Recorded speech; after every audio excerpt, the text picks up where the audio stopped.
सबसे पहले मैं परमेश्वर को धन्यवाद करता हूँ। आज का दिन सचमुच ही बहुत ही महत्वपूर्ण दिन है जो परमेश्वर ने हम लोगों को बना कर दिया ताकि हम आराधना कर सके, हम उसकी महिमा कर सके, हम उसके सन्मुख आ सके। तो आज का जो समय है, आज का जो हम संडे सर्विस को सुनने के लिए आए हैं कि परमेश्वर आज का वचन क्या देने वाला है। आज परमेश्वर आपके जीवन में एक महत्वपूर्ण वचन देने जा रहा है। आज का जो वचन है उसका शीर्षक है प्रभु की शक्ति में खड़े रहो। प्रभु की शक्ति में खड़े रहो।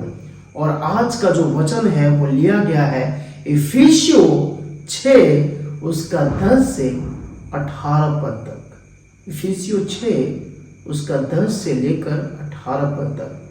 हम इस वचन को यदि पढ़ेंगे तो बहुत सारे तथ्य निकल कर आते हैं, बहुत सारे आशीष वचन निकल कर आते हैं जो हमें बहुत सारी बातों को सिखाता है। सबसे पहले जब हम देखते हैं परमेश्वर के वचन को तो बहुत सारी बात आपके जीवन के लिए बहुत ही महत्वपूर्ण है। आज की दुनिया आध्यात्मिक युद्ध का मैदान है। हम मसीह केवल मांस और रक्त से नहीं बल्कि आत्मिक शक्तियों से संघर्ष करते हैं। इफिसियों 6:12 इसलिए हमें प्रभु की शक्ति और उसकी सारी हथियारों से सजा होना है। दूसरा कुरिन्थियों 10:4 जब पढ़ते हैं तो इस प्रकार से कहता है, क्योंकि हमारे युद्ध के हथियार शारीरिक नहीं परंतु गढ़ को ढा देने वाले परमेश्वर के द्वारा सामर्थी है। हम मेरे मित्रों, जब हम परमेश्वर के वचन को पढ़ते हैं तो बहुत सारी बातें आपके जीवन के लिए है। हम आज दुनिया में बहुत सारे परेशानी से चल रहे हैं, बहुत सारे जीवन के तकलीफों से हम गुजर रहे हैं, लेकिन परमेश्वर हमारा बलवंत है जो हमें बलवंत बनाता है। हम जब दूसरा देखेंगे तो कहता है कि प्रभु में बलवंत बनो। हम जब उसी वचन को पढ़ते हैं तो उसमें कहता है कि प्रभु में बलवंत बनो। हम बलवंत कैसे बनेंगे? अंत में प्रभु में और उसकी शक्तिशाली सामर्थ्य में बलवंत बनो। हमारी अपनी शक्ति सीमित है परंतु प्रभु की शक्ति सीमित नहीं है, उसकी शक्ति असीमित है। हम अपनी शक्ति को कुछ क्षण के लिए यूज कर सकते हैं, कुछ पल के लिए यूज कर सकते हैं, लेकिन परमेश्वर का शक्ति हमारे जीवन के लिए वो असीमित है। हम उसको जब मन करे तब यूज कर सकते हैं थ्रू प्रेयर, प्रार्थना के माध्यम से। यशायाह जब 40:29 पढ़ते तो वो कहता है कि वह थके हुए को सामर्थ देता है और शक्तिहीन को बहुत बल देता है। मसीह जीवन केवल मानवीय प्रयास से नहीं बल्कि पवित्र आत्मा के सामर्थ्य से जिया जाता है। हालेलुया। ये वचन या आपके लिए, आप लोगों के लिए परमेश्वर का वचन कहता है कि वो थके हुए को सामर्थ देता है ना? वो थके हुए को देता है ना, बल्कि हम तंदुरुस्त हैं तो परमेश्वर हमें सामर्थ देने के लिए चलाएगा। हमें थके हुए का मतलब है बोझ से दबे हुए लोग जो परिश्रम कर रहे हैं, जो परिश्रम से चल रहे हैं, वो क्या करता है? बल देता है, सामर्थ देता है। कहता है कि शक्तिहीन को बहुत बल देता है। जो एकदम असमर्थ है, जिसका कोई शक्ति नहीं है, जिसका कोई नहीं सहारा, वो परमेश्वर का सहारा बन जाता है। उसी का जब हम आगे देखेंगे परमेश्वर का पूरा हथियार, हमें परमेश्वर का पूरा हथियार बांध लेना है ताकि हम शैतान की युक्तियों का सामना कर सकें। हम किसी का सामना करने के लिए हम बहुत सारी चीजों को लेकर चलते हैं ताकि हम किसी का सामना कर सके। कोई मुख के द्वारा करता है, कोई लाठी डंडे से करता है, लेकिन यहाँ कहता है कि हमें परमेश्वर का पूरा हथियार, हमें परमेश्वर का पूरा हथियार बांध लेना है। पूरा हथियार का मतलब क्या? आत्मिक जीवन में बन जाना है। कहता है कि हमें परमेश्वर के पूरा हथियार बांध लेना है ताकि हम शैतान की युक्तियों को क्या करें? सामना कर सके। उसके चाल चलन को हम जान सकें। जब हम पवित्र आत्मा से घिरे रहेंगे, जब हम आत्मिक जीवन में रहेंगे, तब हम शैतान के चालों को भी जान सकते हैं। हम उसके हर एक बातों को हम जान सकते हैं। वो कहता है, जब पहला पतरस उसका 5:8 में देखेंगे तो कहता है कि सावधान और सचेत रहो, तुम्हारी विरोधी शैतान गरजने वाले सिंह की नाई इस खोज में रहता है कि किसको फाड़ खाए। हमें सचेत रहना है। हम जितने भी प्रभु के लोग हैं, हमें सचेत रहना है। हम परमेश्वर पर विश्वास तो करते हैं, लेकिन हमारा विश्वास अटूट होना चाहिए, ना बल्कि हमारा विश्वास बीच में ब्रेक हो जाए। हम परमेश्वर में अपने विश्वास को हम बढ़ाते रहें, हमारा विश्वास ब्रेक ना होने पाए। आधा नहीं, पूरा हथियार जरूरी है, क्योंकि शैतान आधे मन वालों को आसानी से गिरा देता है। हम पूरा मन लेकर जाएं प्रभु के सामने, क्योंकि हम सोचते हैं कि हे प्रभु, हम तुझसे विश्वास करते हैं। विश्वास तब होता है हमारे जीवन से जब हम आत्मिक जीवन में ढल जाते हैं, जब हम आत्मिक बल से आगे बढ़ते हैं, हम पवित्र आत्मा के द्वारा आगे बढ़ते हैं। पवित्र आत्मा हमें हमारे उस मंजिल तक लेकर जाती है जहां हमें जाना चाहिए। हम हमेशा पूरे मन से हो, ना बल्कि आधे अधूरे मन से हो।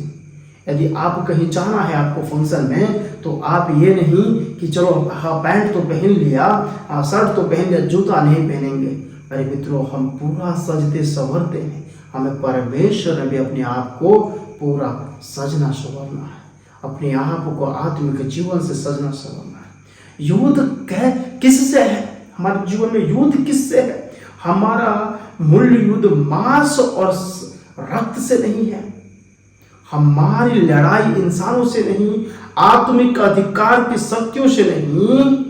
जब दानियल 10:13 में लिखा है कि मैं भी दूत ने आत्मिक युद्ध का अनुभव बताया, हमें समझना होगा कि असली दुश्मन मनुष्य नहीं, शैतान और पाप है। क्या है हमारा असली दुश्मन? शैतान और पाप। हम लोगों को कहते हैं कि लोग हमारा विरोधी है, लोग हमारा ये करने वाला, लोग हमारा ये हमारे साथ करता है। ऐसा नहीं है। परमेश्वर चाहता है कि आप अपने पाप से दूर रहें। हम शैतान के चालों को समझे, हम आत्मिक जीवन में रहें। हमारा इनसे लड़ाई है, पाप और शैतान से। जब हम पाप करते हैं तो हम परमेश्वर के सामने हम अपने आप को अंगीकार करना है, हमें अपने आप को रख देना है। कहता है कि सत्य की कमरबंदी करना है। सत्य की कमरबंदी क्या है? झूठ और धोखे के युग में हमें सत्य में स्थिर रहना है। हमें सत्य में स्थिर रहना। हम कभी कभी बहुत झूठ बोलते हैं, हम लोगों से झूठ बोलते हैं। हमारे पास है, फिर भी हम मना कर देते हैं, नहीं मेरे पास नहीं है, मैं नहीं कर सकता। हम इन सब चीजों से दूर होना। हमें कहना है कि हम परमेश्वर के जन हैं, हम आपकी मदद करेंगे, हम आपके साथ खड़े हैं, हम आपके साथ खड़े होंगे। हमें झूठ और धोखे के युग से क्या करना है? हमें सत्य में स्थिर रहना है। हम झूठ बोलते हैं, कई एक बार हम लोगों को धोखा देते हैं, हम किसी के साथ धोखा करते हैं। धोखा जब आप लोगों को देते हैं तो परमेश्वर आपके साथ धोखा करेगा। तो हम परमेश्वर के जन को सच्चा मन होना है। जब तक सच्चा मन नहीं होंगे, हमारे जीवन में परमेश्वर की आशीष कभी नहीं होगी। और कहता है कि जब मसीह जीवन सत्य पर आधारित होता है तो शैतान हमें हिला नहीं सकता। तो हमारा जीवन सत्य पर आधारित होना। हम जितने भी मसीह लोग हैं, हम जितने परमेश्वर के जानने वाले लोग हैं, हमें सत्य पर आधारित होना, हमें परमेश्वर पर आधारित होना है, ना बल्कि हमें जीवन में इस संसार के चीज़ों पे हमें आधारित होना है। हमें परमेश्वर के वचनों पे आधारित होना है। तब हमारा जीवन धर्म में जीवन होगा। कहता है कि धर्म की झिलम, ये धर्म की झिलम क्या है? धार्मिकता का कवच हृदय को रक्षा करता है। नीति वचन 4 कहता है सबसे बढ़कर अपने हृदय की रक्षा कर, क्योंकि जीवन का श्रोता वही है। अगर हमारा हृदय युद्ध है तो शत्रु के बाण हम पर असर नहीं करेंगे। हमारा हृदय शुद्ध का मतलब है हम पापों से अंगीकार करना है, हमें झूठ नहीं बोलना है, हमें चोरी नहीं करना है, किसी के साथ धोखा नहीं देना। क्यों? क्योंकि हम परमेश्वर के लोग हैं, हम परमेश्वर को जानने वाले लोग हैं। तो आप जितने लोग आज बैठे हैं प्रार्थना में, परमेश्वर के वचन को सुन रहे हैं, आपको ये जानना होगा कि आप कैसे लोग हैं, आपका क्या हृदय शुद्ध है, आप क्या सचमुच शत्रु से जीत सकते हैं, क्या उसके बाणों को सहने के लिए तैयार हैं। यदि आपका हृदय सत्य होगा, आपका हृदय शुद्ध होगा, तो आप परमेश्वर के उस बाणों को जो परमेश्वर आपके जीवन में दिया है, आप शैतान के बाणों को हरा सकते हैं। क्यों? क्योंकि आपका मन शुद्ध है, आपने परमेश्वर से प्रेम किया, ना बल्कि किसी और से प्रेम किया। कहता है कि शांति का सुसमाचार, जब इफिसियों 6:15 से हम देखेंगे तो कहता है शांति का सुसमाचार, हमारे पैर सुसमाचार की तैयारी से सुसूचित है। हर जगह शांति और आशा का संदेश ले जाना हमारा दायित्व है। रोमियो 10:15 कहता है जो सुसमाचार सुनाते हैं उनके पांव का क्या ही मन हो रहा है। हालेलुया। तो आप सुसमाचार सुनाइए, परमेश्वर का सुसमाचार, जो शांति का सुसमाचार आपके जीवन में मिला, आप लोगों तक सुसमाचार पहुंचाइए। विश्वास की ढाल, जब इफिसियों 6:16 पढ़ते तो कहता है कि विश्वास की ढाल। ये विश्वास की ढाल क्या है? जो हम आज जितने बैठे हुए, विश्वास की ढाल क्या? विश्वास की ढाल से हम शैतान के जलते हुए तीर बुझाते हैं। हमारा विश्वास का ढाल होना चाहिए। हाँ, मैं परमेश्वर विश्वास करता हूँ, मेरे ऊपर परेशानी है, मैं परमेश्वर विश्वास करता हूँ। आपको कोई तकलीफ हो रहा है, मैं परमेश्वर विश्वास करता हूँ। मेरा कोई रोग है, मैं परमेश्वर विश्वास करता हूँ। आपके परिवारों में तकलीफ है, मैं परमेश्वर विश्वास करता हूँ। आपके जीवन में परेशानी आ रही है, यू जस्ट से मैं परमेश्वर पे विश्वास करता हूँ। और आपका जीवन, जो शैतान आपके जीवन में, जहन में जो जलन पैदा कर रहा है, जो आपके जीवन में नकारात्मक पैदा कर रहा है, वो सारे तीर बुझ जाएंगे जो जलती आग की तरह है। आप कुछ ना कुछ गलत करना चाहेंगे, लेकिन जब विश्वास करेंगे परमेश्वर पे, जब परमेश्वर का विश्वास का झिलम पहन लेंगे, जब उसके ढाल को हम रख लेंगे, तो हम शैतान के जलते हुए तीर को बुझा देते हैं। हर हमला विश्वास से रोका जा सकता है यदि हमारा विश्वास उस परमेश्वर पे है। तो हम सारे विश्वास के द्वारा हम परमेश्वर के कामों को कर सकते हैं। बड़ी बड़ी चीज़ों को हम अपने जीवन में देखने पाएंगे। इब्रानियों 11 कहता है विश्वास आशा ही कि हुई वस्तुओं का निश्चय और अनदेखी वस्तुओं का प्रमाण है।